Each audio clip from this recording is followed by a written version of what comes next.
Happy New Year and welcome to the January BeetCast. I'm Francesca Broom, your host and Knowledge Exchange Manager for BBRO. This month, Simon and I returned to Holkham Farming in North Norfolk to meet Farm Manager James Beamish and Data Analyst Dominic Swan of Catalyst Farming.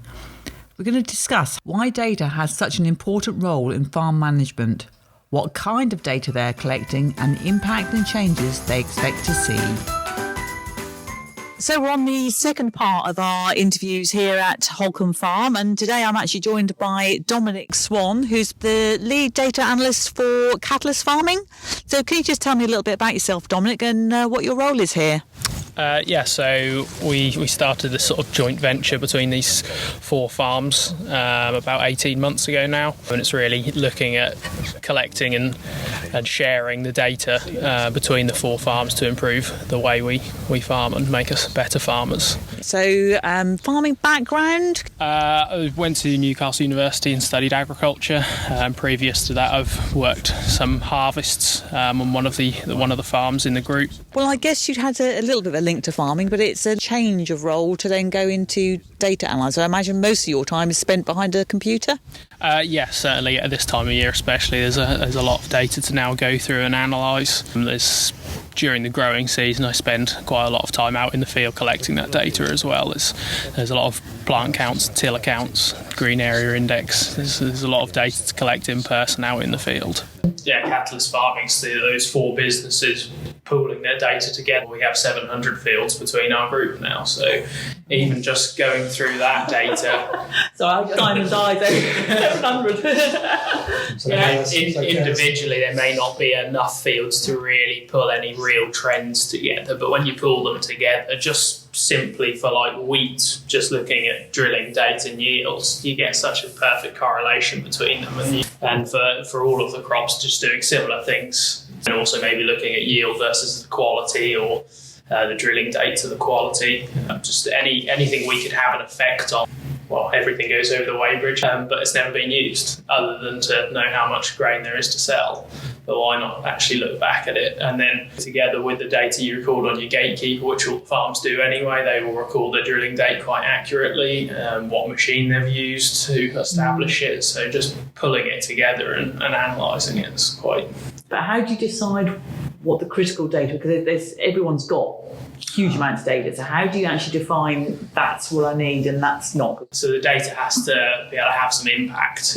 We have to be able to make a decision based on that data, or be able to influence it. If we're collecting data that we could say, yes, this is wonderful, this is what's happening, but if there's nothing we can do to affect either of those variables, it's not really a lot of use to us. It might be interesting, but we need something like drilling date. We can affect that to a certain extent on when we start drilling. And if you've got 25 years worth of data, particularly sugar beet, varieties change so quickly and they roll over. So actually, if you're taking the data from 10 years ago, you've got a totally different crop potentially this year. So do you take that into consideration? Yeah, we haven't gone back very far at all. We've only really been going into detail in the last 2 years.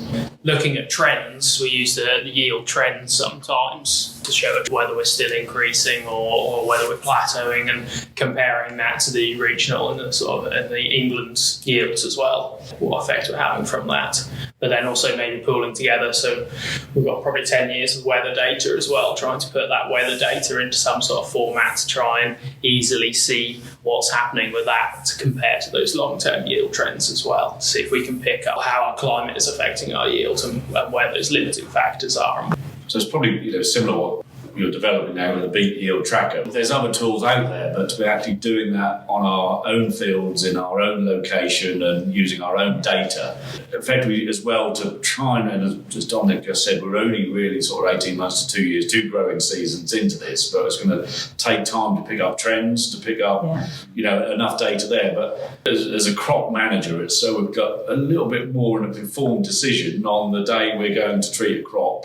What do we need to do? And it starts with the drilling, and Dominic's done an awful lot of work on seed numbers, plant numbers, tiller numbers. Already in 18 months, we've probably realised that over the last decade, we've all spent far too much on cereal seed. We can manipulate the crop, and cereal crops have a fantastic ability to put out the right amount of tillers in the right conditions. So yeah, we've all dropped cereal seed rates in the last 2 years on the back of Dominic's work. I must be quite interested. I've just been doing the population rates for sugar beet, so from the data from 2016 up to this year. So I thought it'd be nice to overlay the actual final yield and just see how things change. And the other one, I'll let Dominic explain about a powerful tool with all the operators as well, you know, as an educational tool, and machinery monitoring and fuel monitoring and energy monitoring if you want to. Yeah, so definitely the biggest impact any of this data has had is showing it to people rather than just looking at it ourselves, me just looking at it or taking it to the farm managers, but it's taking it to all the operators and even the owners as well to really explain what we're doing. But definitely the biggest impact is to the operators, so they know what we're trying to do as well, and they can have the biggest impact, definitely.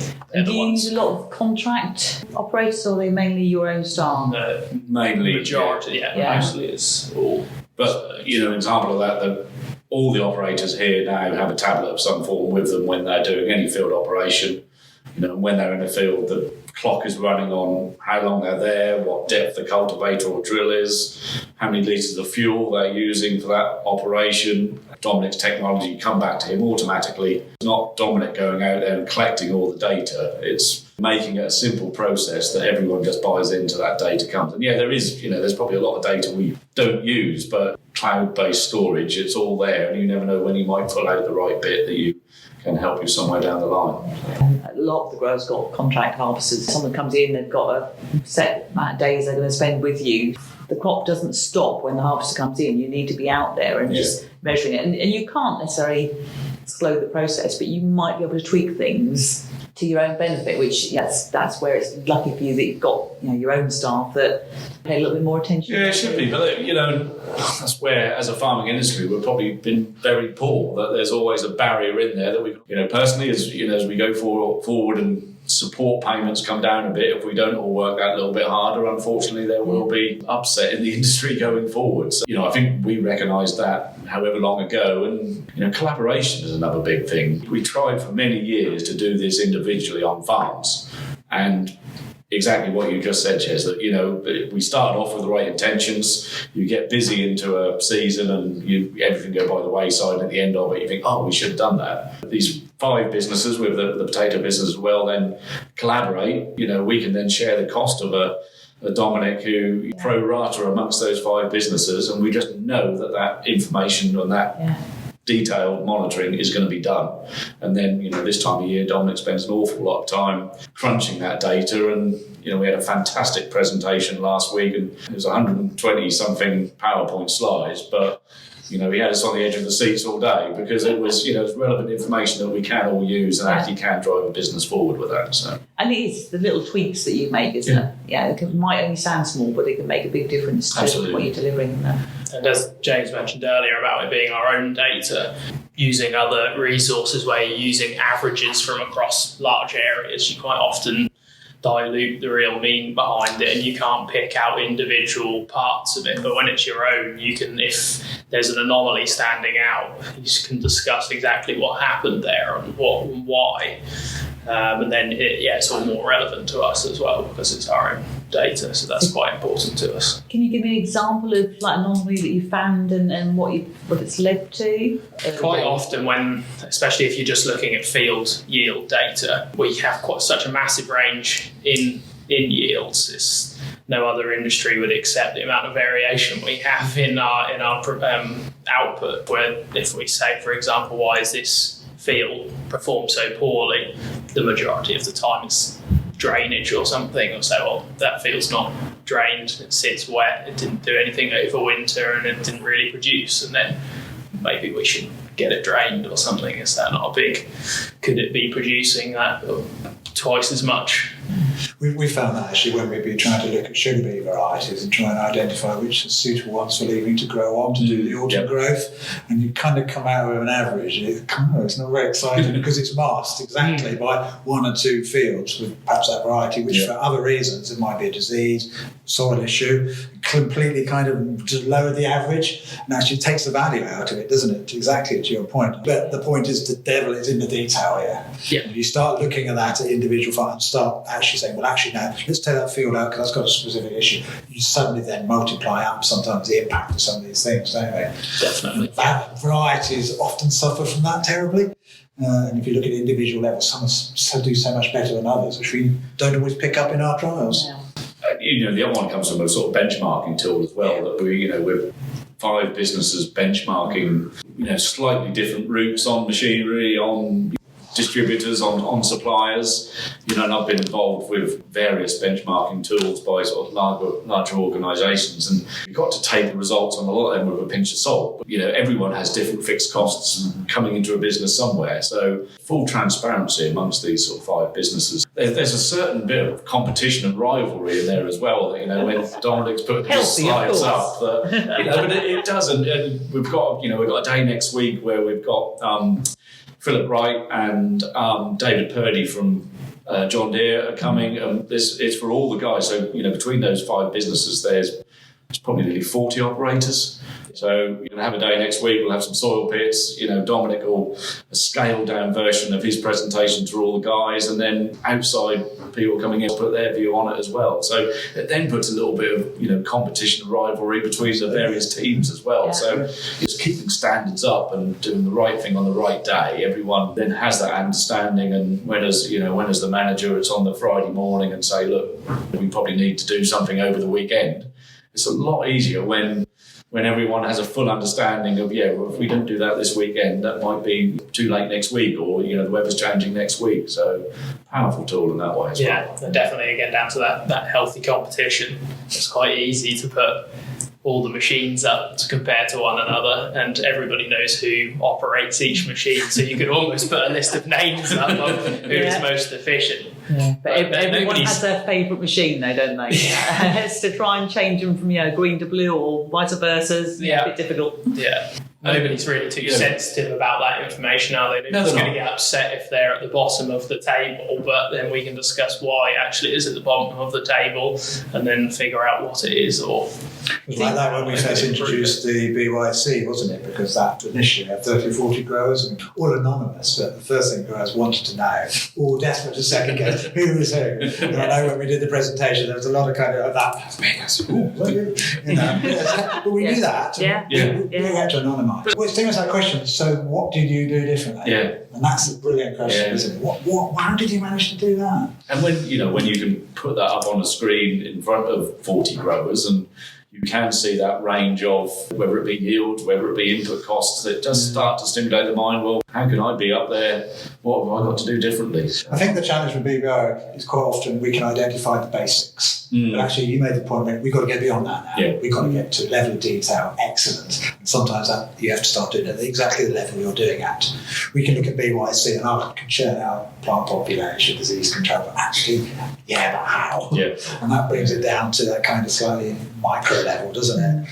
And then, one of our favourite sayings is farming the landscape, that you've then got to bring it back to your own content, your own soil type. We had a conversation a little while ago about weather stations. Within the data project, we've now got 8 weather stations, across North Norfolk. And there's subtle differences, but there's understanding what those subtle differences mean on a different soil type or a different location. So, what works for even someone 5 miles down the road might not quite work. And, even your end markets and your farming system, it's understanding and adapting it to your own farming system.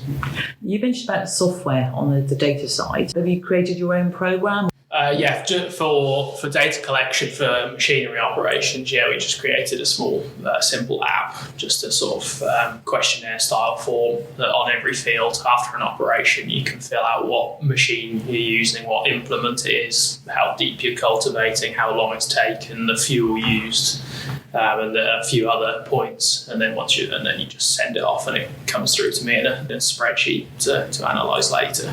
So for a small grower on his own, is there anything that he could be doing to measure? You can still measure most of these things. Most tractors now will record their own fuel use, the time. You can record that yourself.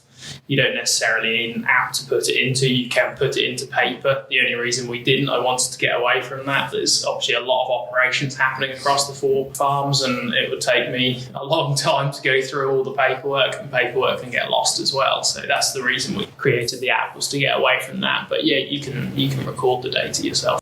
Even Gatekeeper analysis is very limited. You can do some averaging and summing and things. Of course, you can then geolocate it, can't you, and do that. So the key one probably is the attitude and the drive to do it. And we still have to remind the guys fairly regularly, keeping up to date with recording what we're doing, and anyone can do it. You can do it on a book in the cab, but it's just having that drive to do it daily and getting enough information there really, and then crunching that together consistently and in the same format as everybody else. So that's sort of quite a big part of what I do, is to make sure I go around and everybody's getting us that way. 30 centimetres of cultivation is the same 30 centimetres of cultivation, and spoke about a little while ago that the reason the collaboration is there, you can then got the Dominic who does drive that. And I've tried numerous times in my career a little book in the cab to fill in fuel use or something like that. And you look at the books, and they might have the first 3 or 4 days when the brush is sort of sweeping clean, the new brush sweeping clean. And I've been guilty, from an operator myself. You just fizzle out, and because nobody then collects the book, nobody then gives any feedback, why do we bother with that really? Yeah. So, but it is the attention to detail there, and finding those small little areas that you can make a difference. You've just mentioned about collaboration. I know in the past you've had University of Nottingham on site doing quite a lot of trials, and you're involved with quite a few other. Yeah, my previous positions where I was here, we had the DEFRA water funding project there, and we're probably getting more interest for Catalyst now. We're getting, Dominic's email pings quite regularly with people who want to collaborate with us maybe a little bit more. We're with the right partners. We're very happy to be, two-way information. We're a little bit sceptical about people making money just out of our data, but the right research organisations, we are only too keen to work with, and we can create big data sets over large areas which work really well. So, that can go into the right research organisation to be used. Yeah, we're very happy for that. 700 fields.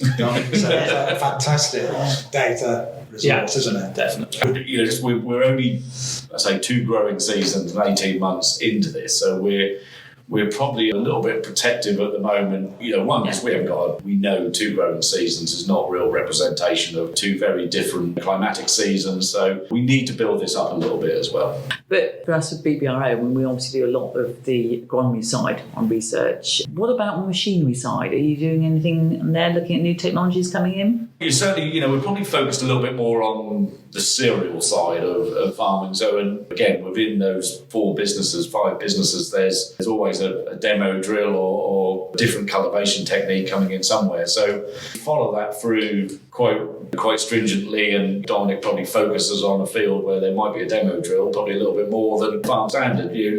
Things like variable seed rates, we've all dabbled with it in the past, but we're now putting actual detail onto how variable seed rates will work and benefit us as well. So we're quite keen up here on strip tillage. We haven't done any as yet. We're going to do some strip tillage this year, and we'll look at that in quite a bit of detail as well. But does that then have a negative effect of, we talk about the green bridge and things like that. So we're always open. I don't think there is the silver bullet coming around the corner. So it's tweaks, it's evolution rather than revolution, but we're looking at ways that we can evolve it, definitely. And for every sort of 20 ideas and innovations that are coming through, there's probably one that might have something there, isn't there? Absolutely. Yeah, I think the variable rate drilling one is an interesting one, and I've done some work with another big farming partnership in Lincolnshire, which I'm very keen on it, but it's interpreting the data is incredibly difficult, isn't it, to understand exactly what you're looking at and what do you do? I was part of it, and that was with BBRO many years ago, variable rate sugar beet drilling rates, which personally I don't think there's a lot of merit in that.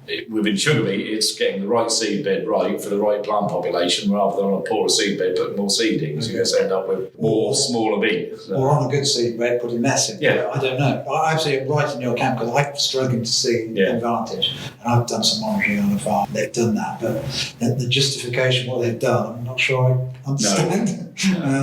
And it's complicated, but I just can't see it. And I think you're absolutely right. And we're an industry which has evolved our seed rates about overcompensating for the losses we get. So why don't we actually try and take away the losses in the first place? We soon concluded that the emphasis should be on making every individual seed grow at the right spacing rather than compensating. The variable rate cultivation would come in. Yeah, do you know, that's the one which does interest me. To try, because obviously a lighter land doesn't want to be smashed about. In fact, you'll start doing more damage to it than any good.